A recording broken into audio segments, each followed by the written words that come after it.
Welcome to The Prize Inside. A chiropractor's journey in everyday holistic health and vitality. Here, your host, Dr. Jeremy Myers, delves into the remarkable journeys of everyday people who have embraced the path to health and healing. Through his practice, Dr. Jeremy encounters inspiring stories of profound transformation and the power of true healing within each of us. Stay tuned as we discuss various holistic topics and unlock the healing potential that lies within us all.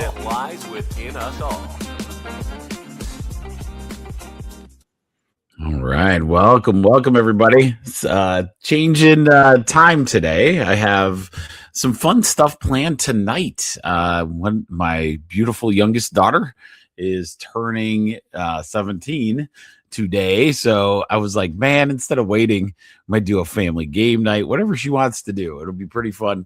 But I thought we'd get it done right now instead of worrying about the rest, like doing it tonight. So welcome to Whole Health Weekly. Hopefully you guys are having a great day. Remember, I do this every Wednesday. This is the episode where we kind of cover the latest trends. I have an interesting one I came across today that it was an article. There's a guy, he's kind of like a neurologist I kind of follow, but he's kind of clunky to follow. But he said something interesting in an article. It wasn't anything major, but I'm going to check it out and see what this is. It's mastic gum. So we're going to check that out together. With that, we do the trends of the week to see, what are some of these trends? And are they good for the innate intelligence of the human body? So what we want to do is look at all these holistic and health things that actually promote the cells of your body to live their best life, right? And that is what we call innate intelligence. And so we'll go through all the different things. Sometimes health trends don't necessarily lead to your innate intelligence working properly, right? And so we have to be mindful of what we get thrown at us in all the social media stuff. So that's where we at. The first things first, if you're on or if you watch this later, because you're used to me being on at like 8:30 at night, give me a thumbs up, like, subscribe, heart, whatever you're on Rumble. It's called The Prize Inside a Chiropractor's Journey. YouTube, The Prize Inside a Chiropractor's Journey. Also, get on our newsletter, Tribe1, trib1.substack.com. It's a free newsletter where any article or thing that we go over will have, we create a little newsletter out of a transcript to kind of send that to you. So you have that information when we talk about herbs and all those things. Also, remember on Sunday night, we just got done. Oh man, what did I do? Oh, we did nervines. So the herbal category of what a nervine is. So Sunday at 8:30, we did that, and that was pretty fun. And that had a lot of information in it. Different, there's 3 different types of nervines. So it's just a place. I always hope you're gonna come away with better information to take care of yourself in a time when we have high thought toxin, or we have high stress in our thoughts. We have toxins that we got to kind of get through in the world.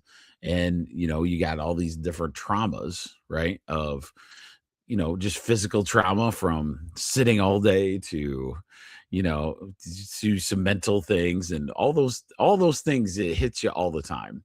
One of the things that I always thought was fascinating, and it's true, Rachel and I went on a mission trip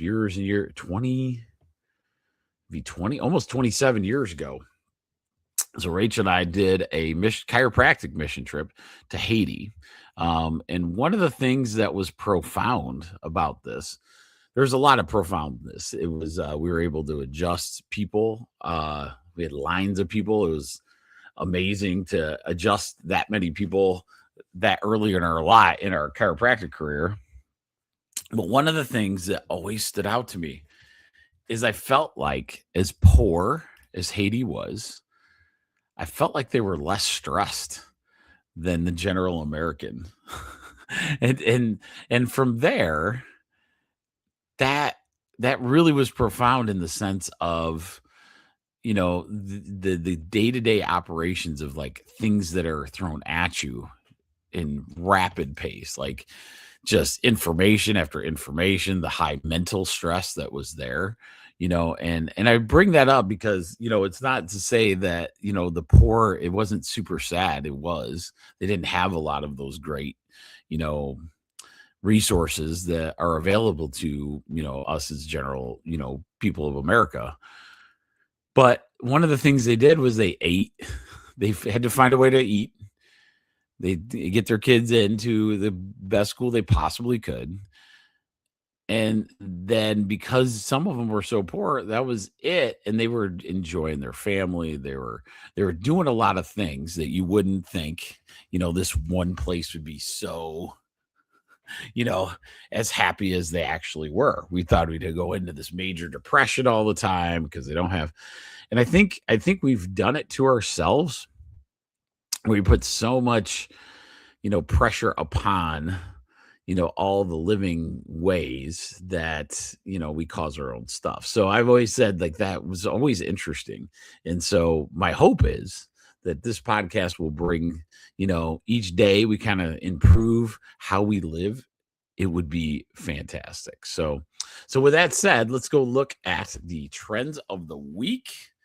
According to, as much as I can, like get as many updated ones. I saw one that was interesting, and we'll look right at it. All right. So, and a couple of them, because we do this every week. There's a few that we went over last week that I get to skip today, but this one is cannabis terpenes for pain relief.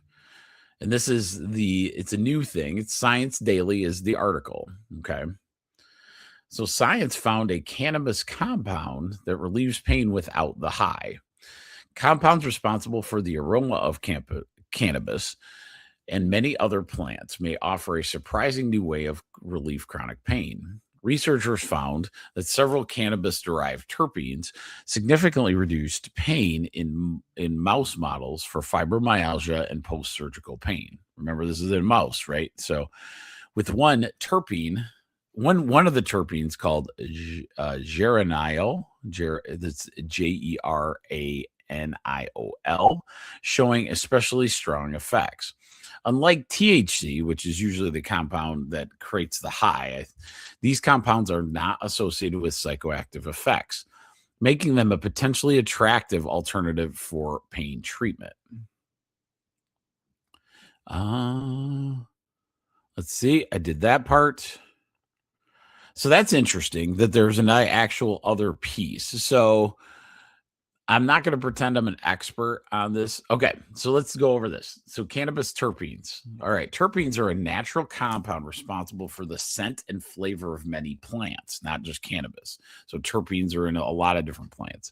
In cannabis, they contribute to the plant's distinctive aroma and may also have medicinal properties. Speaking of this, let me make sure I get this research. This research was from the University of Arizona, Office of Research and Partnerships. So that's where this came from. And the Science Daily also. Where are we at? Okay. Unlike THC, terpenes do not produce unwanted psychoactive effects commonly associated with cannabis. That makes an appealing area of research for scientists searching for new pain treatments. For this study, research examined the four terpenes, the geranol, lionol, and beta-caryophyllene. And then in the mouse models of fibromyalgia and postoperative pain, all four compounds produced substantial pain relieving effects. And this geraniol was the one that did the strongest results. And then the other four were in there. So there could be some new hopes for fibromyalgia treatment. So as we look at this, it's a new study. So it's one of those that, there'll probably be more, studies as we go. That would be helpful because in the world of cannabis, I can't say I'm the biggest fan. Because of the sense of what happens to you psychologically can really, really, and the way we smoke it, right? So because I'm such a gut microbiome fan, I have a hard time. I really believe, and I don't have any studies to prove this, but I really believe that I think that the smoking of marijuana with no filter on it, like a cigarette does, the smoking of that will mess up your gut microbiome pretty significantly. I've seen it in the lack of natural. So what happens when you hurt your gut microbiome? When you hurt your gut microbiome, you start not being able to digest food. So let's say if you eat the most delicious food, most high quality calories available, right? What if you are not able to digest those? So then your body's getting this food, but it can't digest them because the gut microbiome, the bacteria are there to help you break down the foods that you have. Okay. So it's to break down the foods that we put in our body to break it into things that your body can use. Okay. And so the gut microbiome to me is more important than something like that where you're smoking it. And the other thing is like a lot of times it's a very powerful mind alterer. Okay. So it does what it says. You can be in a nice state of relaxation, whatever it does for the certain person. I've noticed there's three things. Some people have no effect. Some people have the relaxation, what everybody goes for. And I could be wrong on this too. But and then there's the third one is, you're like seeing demons or something. So a lot of times some people you become super more anxious than you do anxious, like it relaxes that. One of the problems with that is always like, I think of alcohol. People start drinking alcohol for the stress reduction. People smoke cigarettes for the stress reduction, right? And all of these things are not necessarily the greatest thing you can possibly do for your health and whole. We know that, right? We have people in our lives that, started drinking to relieve whatever stress they were going under, and it became this habitual thing. I think that's happening in marijuana. I'm not going to just blast it out of the market because there are some good herbal qualities to it. We just have to understand. Once people understand, I don't know if you could say it's addictive. I don't know if it doesn't, maybe it does for some though. It is addictive for some. And especially if it makes you feel good or sleep or something, it's going to have that effect. So this new process, this terpenes, could be something to look for. So because right now it's what CBD oil, right? CBD oil from the marijuana is a good way to go. But without the THC, it's not as effective in some of these pain relieving type things that the marijuana, the cannabis plant promotes and promises, right?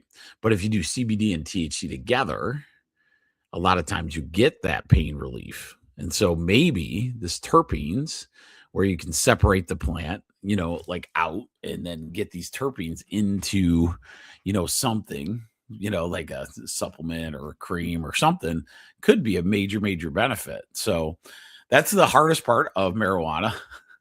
It's kind of like whiskey, I'm sure whiskey at some point, form or fashion, could be good for you once in a while. But, you do it 4 or 5 times a day. That's called a problem, right? So we just have to watch that as we go. But yeah, I thought that was a cool article, actually. So to see that they're still doing stuff on it. And then I saw another one. Oh, darn it. Okay. So that was the big one I saw on this week's situation that I thought was really good.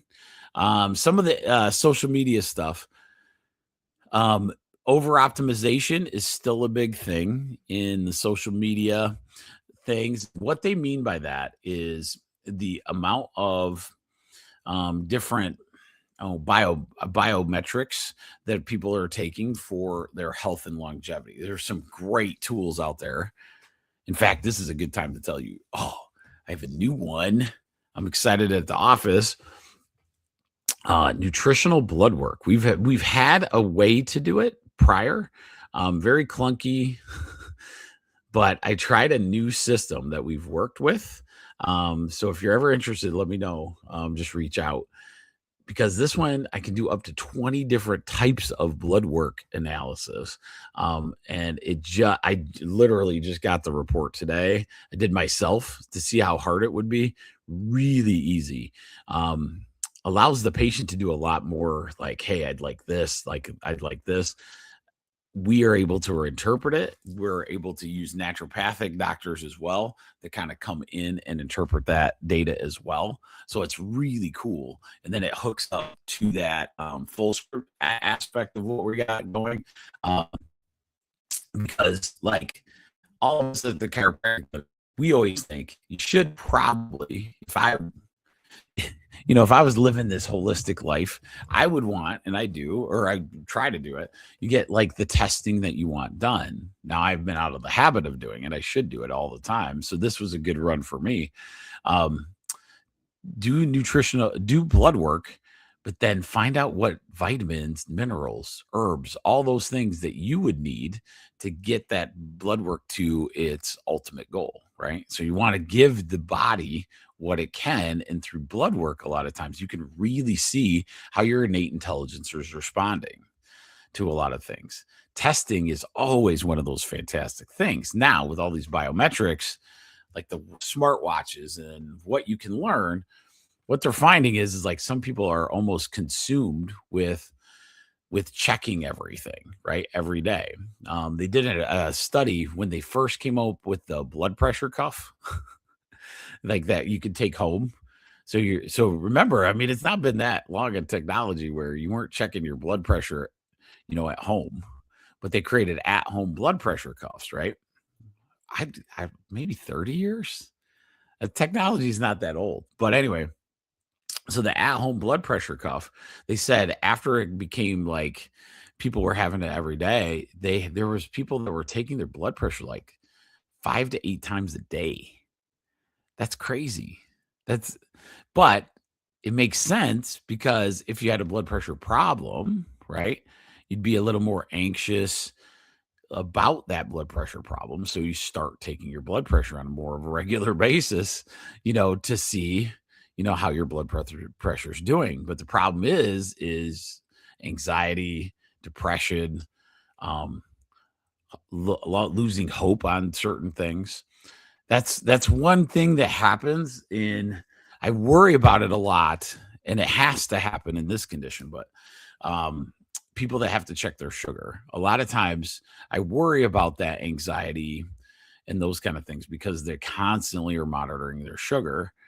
And if that number is off in some way, shape, or form that they are not understanding, it can really cause you some major issues. So I was like, that was probably the sugar monitor was probably the first one that took really good hold. Now it's been probably a lifesaver for many, many people. The problem is don't let it control your life, right? Like, do the things, but some of these biometrics are literally causing anxiety for a lot of people. So just remember that. Try to balance, knowing, like, Rachel has a smartwatch. She doesn't wear it very often. She'll wear it, once in a great while.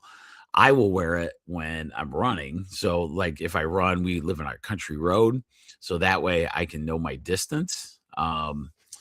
So I don't have to like mark off. Before, I'd always like, all right, I'm going to run 3 miles. So I drive my car, 1.5 miles, find out which tree it is, and then drive back. I don't know if that's weird. Probably people do that all the time, but but that's how I'd mark it. Now I just throw the watch on, and I go do the run, and it'll tell me right where, whatever distance I need to go, it's right there. So a lot of these are really cool tools. I would play with all of them. The biggest thing is just not letting it control like your life and get into that anxiety state, right? So that's the biggest thing. All right. Let me look at another one. Okay. So right now in gut health and gut health and traditional herbal protocols, there's some major interest in gut brain connections, which we kind of know, right? If our gut microbiome is correct, a lot of times our brain will have a better flow of good nutritional value. So a lot of times when people are taking good nutrition for your brain, you got to get the gut right first, right? And so that's a big thing. But there's this thing called the gut brain connection, right? So you have to have a good gut microbiome, that good digestion, or else your brain is going to interact, causing you situations. So if you ever heard the word hangry, hangry is a great example of that. You're hungry, but you're angry at the same time. And that happens because your body is literally wanting you to eat food, right? Or it's getting, or all the fake sugar that you've eaten, right, is telling you I need more of that fake sugar, right? And so that's one of the problems. Right now in social media, bile flow, bile is like from your liver and gallbladder, right? So it's like that system of having that bile to break down the fats and the meats and the toxins in our world. But a lot of natural remedies for digestion, immunity, skin, and hormones. So lots of different ones. Ooh, this is good. So there's a lot on dandelion root. Dandelion was one of my first podcasts when we started talking about herbals. So go back and look. We talked about the benefits of dandelion root, turmeric, ginger, berberine, all of those. Remember, berberine's one that can help with that. When you hear GLP-1, it's a very good digestive and sugar. It actually balances your sugar as well. Berberine has a lot of great effects to it. Kind of regulates that digestive system really well. Turmeric and ginger, they also have digestive qualities to them, but they're more known for their anti-inflammatory, situation, but they can be really good as well. I would say that's interesting. So this one's talking about, and some of my people that have watched The Price Inside know that the process of digestion is not just your gut. Okay. So we focus a lot on gut when, in fact, we should probably, I got to make sure I got this right. Oh, sweet. Okay, I'm good. I panicked there. And by audio recording for this podcast, I was like, did I put that on? A lot of times the gut isn't the only part of the digestive process. Okay. And so a lot of times when we'll put somebody through a gut protocol, you look at the digestive system as a whole. So smell, taste, saliva, right? Throat, we go down, right? And then we have these different organs, kidneys, digestive juices. We have pancreas, gives off your insulin. You have your liver and your gallbladder, intestinal situation. We have all of these that all connect, right? And so we want to make sure we're looking at the gut microbiome is definitely a thing, but the wisdom of the past sometimes is some of the best wisdom out there. When I started getting into the gut microbiome, one of the things you can do for yourself to get everything ready is digestive bitters. So digestive bitters are a form of herb that stimulate the salivary glands, and it gets the digestive system kind of rolling prior to the food entering. So back in the old days, we would take these digestive bitters. I think in Italy, it was like this little alcohol drink, like a little shot. Some of you people use peppermint, those. I'm sorry, not the peppermint. Oh, I can't think of a good one. Digestive bitters. Hang on. What's the most? Because peppermint's a carminative. So common.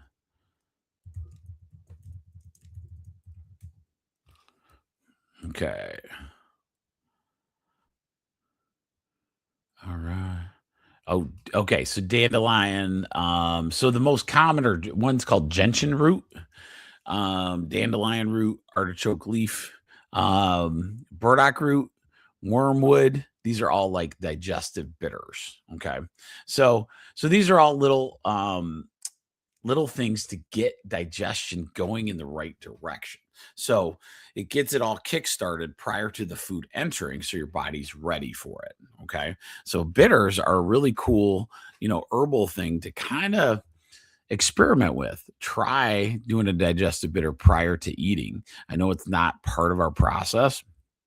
The other one I like is digestive enzymes, but not digestive enzymes. So I like it's dang it, I'm having a papaya enzyme. So papaya helps stimulate your digestive enzymes, therefore allowing that to happen. So a lot of times when I have somebody with like big indigestion, those type of situations,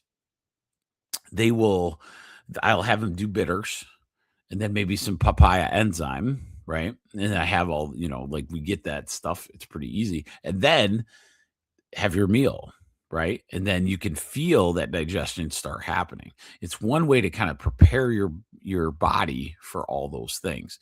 That's what we used to do. We used to prepare a lot of these things. That's why Italians still have this beautiful bitters that you do to get ready for the digestive, this big carbohydrate load dinner, spaghetti, all those cool Italian real gluten, like the real good stuff that they used to have, breads.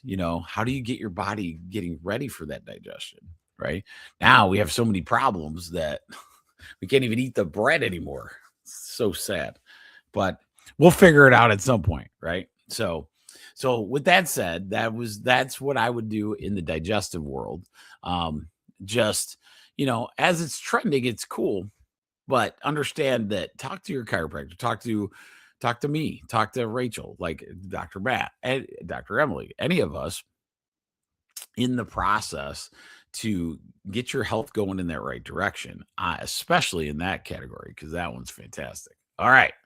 So with that said, let us move to the awesome articles of the week from Dr. Mercola this week.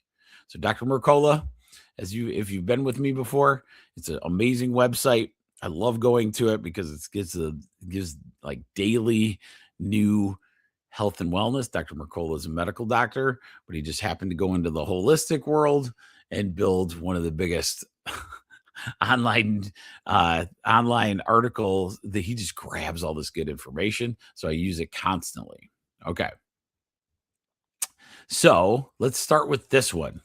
This is a new article called "Your Liver May Be Starving for This One Nutrient."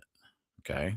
And this article is this is an analysis by Dr. Joseph Mercola. Okay. So this is the mitochondrial roots of fatty liver and the supporting role of choline. Okay. So we're going to talk, I think we went over this a little bit, but I want to hit it again because of the prevalence of fatty liver that's happening in our society currently. It's like kids are getting it. It's pretty bad. Okay. So let's start with, so fatty liver disease has become one of the most widespread chronic liver conditions, now affecting 47.8% of U.S. adults, yet it remains largely misunderstood. Emerging research reveals that fatty liver disease is not simply about fat buildup, but may also be linked to deeper mitochondrial dysfunction associated with toxic byproducts of seed oil type stuff like linoleic acid. So that's where we're at. So this stuff called, and we'll talk about it a little bit, choline plays a central role in supporting the process of replenishing membrane phospholipids that support fat export and mitochondrial resistance. All right. So choline, that's what I want you to hear, the word choline, okay? Your liver works like a factory, processing everything you eat and drink, filtering toxins, producing important compounds, and supporting digestion. But when too much fat builds up inside this factory, its operation begins to break down. That's the tough part. Fatty liver makes sense once you start understanding the physiology. This is what happens with fatty liver disease, which now affects a ton of people. Like 50% of US adults have something, making it one of the most common chronic liver conditions.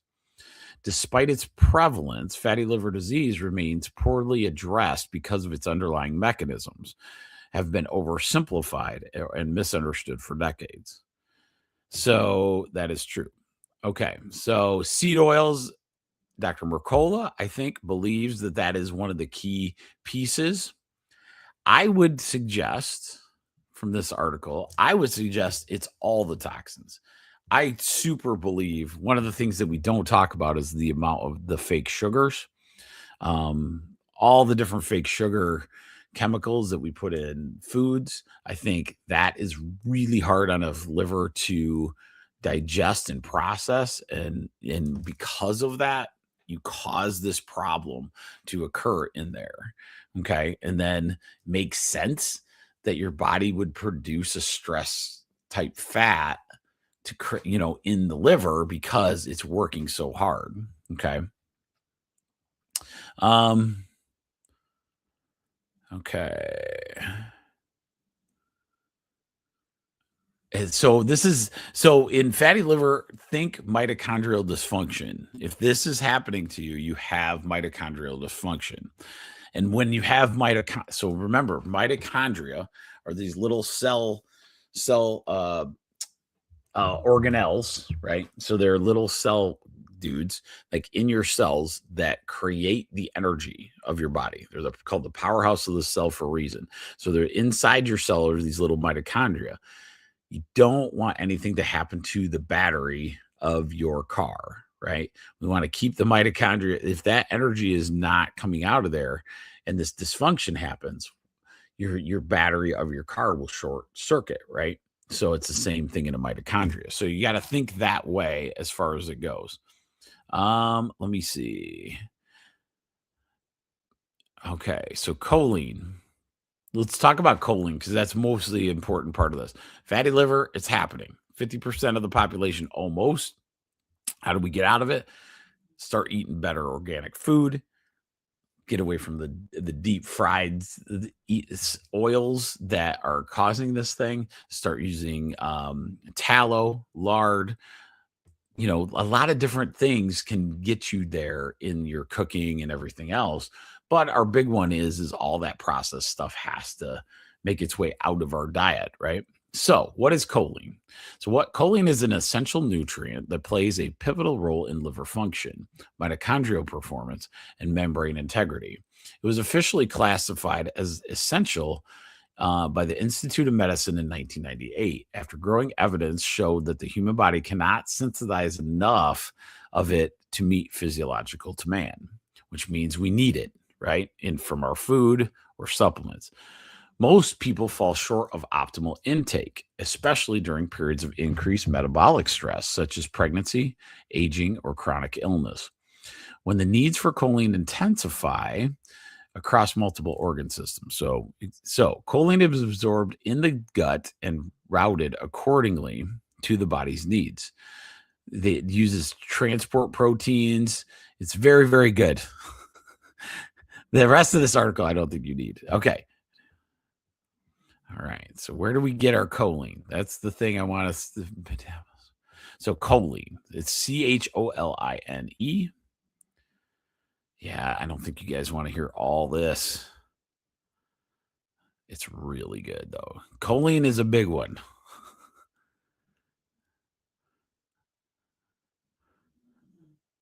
All right.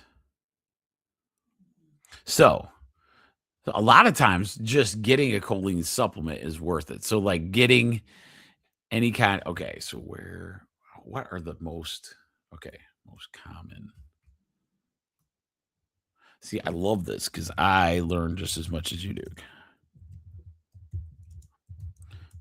And we know what this is going to say, but I want to make sure. So here we go.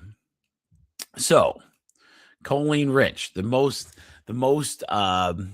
rich choline foods: eggs, beef liver, chicken or turkey breast, salmon, ground pork. Okay, so in the plant resources are soybeans, edamame, wheat germ, shiitake mushrooms, quinoa, kidney and navy beans, and cruciferous vegetables are later down the road. Okay, so think of your getting this into our body. So especially choline, having eggs be up there is pretty awesome, actually, because a lot of times choline, because eggs is a nice form of protein. You get a ton of good benefits from it, especially your organic farm raised eggs. It's always amazing to me, like the difference between like the farm raised and like store. It's wild. Like the yolks are different, all those things. I'm thinking the store ones are still pretty good for you as far as like a protein rich source. So I would suggest, it's one of those things. Don't go, oh, I only do organic eggs. If you don't have a choice of that, let's say you live in a city that you don't have a farm stand down the road that, somebody's got chickens. Our chickens are almost big enough. They're almost big enough to start laying. I should have showed you the picture. I didn't know it could actually happen. So we have one chick. I don't know if I've told you the journey of this. So I have my little chicks free range and all over the place. This is last year. We have 6 last year. The kids name them. They're running around. I got this little, it's like this little cool harem of chickens. Every time I come outside, they come visit me and greet me. It's fantastic.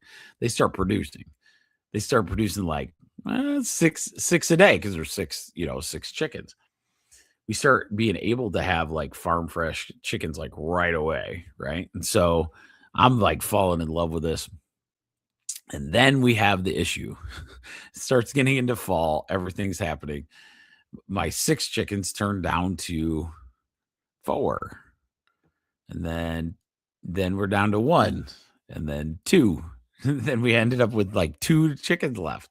And it was super frustrating because it was like, oh my God, we're losing chickens. So we believe, and I saw it, we have a fox that's really close. And we have a bunch of raccoons, like a few raccoons that have figured it out. So I've been trapping raccoons lately. A couple more, and I'll be done there. Not sure how I'm going to get this fox, the little sucker. Those things I've heard are very hard to catch. But our chickens are safe now. We're just we're making sure we bring them into the coop every single night. We're directing them in. Because before we could just kind of let them go and they just make their way to the coop at night. So that was really cool. But that choline is one of the reasons why you should do farm fresh eggs like as much as you possibly can because it's delicious. Okay. So I will stop, but that one's good. So remember, fatty liver needs that choline, right? So let's go after that. And because choline is a really good membrane and helps with mitochondrial function, probably worth the supplementation or whatever you got to do. Okay. All right. I like this one too.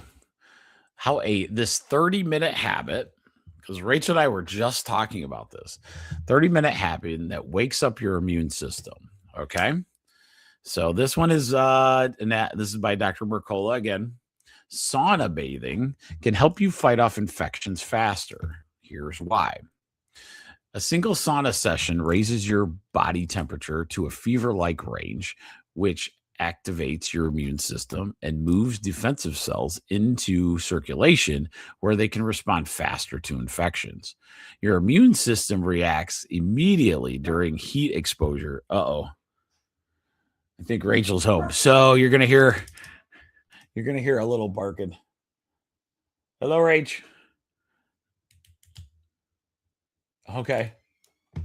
All right. Well, you might hear. So your immune system reacts immediately during heat exposure, with immune cells increasing right after a session, and some staying elevated afterwards, giving you a short-term advantage against incoming pathogens. The benefit comes from reaching a. There it is. There it is. So I know you guys enjoy the bark part. It's not anybody's fault. Hey, Rach. You're good. You didn't know I was doing. So I kind of shocked everybody on doing the podcast now, but it's going to be fun. We get to hang out with the kiddo for her birthday, so it'll be good. So the benefit comes from reaching a specific internal temperature, not just sitting in a hot room, which is why tracking your body temperature gives you more precise and effective results. Regular sauna use trains your immune system to respond more quickly over time, improving your baseline ability to detect and fight infections before they take hold. Heat works best when combined with strong foundational habits like proper nutrition and energy production, ensuring your immune system has both the signal and the fuel to respond effectively. So saunas are great. I think so. Rach and I were talking about it. We're probably going to get one and put it. So our house is kind of set up cool. I got a little barn that is all my workout stuff.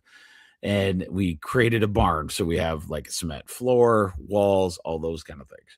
What we want to do is put a sauna on the outside of that, like an outdoor sauna. Two reasons why, especially in the cold environment, I would like to have that cold, feeling. Remember what we talked about with homeostasis. So homeostasis is the body's ability to be a thermostat, right? The body to go up and down. So you have a furnace when it's too cold, and you have an air conditioner when it's too hot. When you have that type of homeostasis where you're top down, right? You're going up and down, then you have a very healthy system. When we don't stress those, when we don't have the furnace or the AC turn on and off once in a while, then we have problems because that homeostasis difference, right, starts to shrink a little bit. And so your body isn't used to it. That's why I always tell people, get out in the heat, get out in the cold, and it's really, really good for you. Now, don't be crazy. And, you don't have to do all those kind of things. Like a lot of times the people were like really cold because there was a lot of controversy for some reason on ice baths. And I agree, sort of, but growing up in Michigan, I disagree with never doing it because it helps your homeostasis when your body has to go through that cold environment. Maybe the science isn't there on some of the other things, maybe, but I disagree with them strongly that it's not good for that. And one of the things I see is people get sicker when they don't stress the body. If you stayed in 72 degrees in your house the entire time, never got out and stressed that body in some shape or form, I guarantee you're not going to have as a good immune system function, a good innate system, the innate intelligence of the human body function until it got used to that new environment. It's all about that. It's all about stressing that body as well. And many countries have saunas like built into their house. You know what I mean? So my suggestion is maybe look into your own sauna at home, and especially for your more sick people, because if you get that heat, like they said, it allows that body to increase blood flow, increase the immune system presence, right? And if it helps with that, that can't be that bad, right? When do we get flus and sicknesses? It's in the wintertime. And so Wouldn't you want to do like getting into a sauna, allowing that sweat to kind of get out, detoxifying your body through the sweat as well? So I always think saunas are amazing. So I also think ice baths are amazing. Anything that kind of tests our homeostasis. I don't want you to become crazy with it, but if you can do like a 30-minute sauna and a 5-minute ice bath or cold shower. I was talking to somebody the other day. We're only like a generation removed from like cold shower or having a hot shower. Isn't that crazy? Like I was talking to a guy and he's probably my dad's age, that my grandfather's age might not have had a hot shower. That hasn't been that long ago that the shower was, now we have these hot showers. We sit in them for hours, of course, because it's really, really good. But think about that. On a hot summer day, you didn't get into a hot shower. You got into a cold shower. Maybe our actual skin temperature, our body temperature regulation system is messed up. And that's why, people stress out like when it's like, oh man, it's 90 degrees or, oh man, it's -2, right?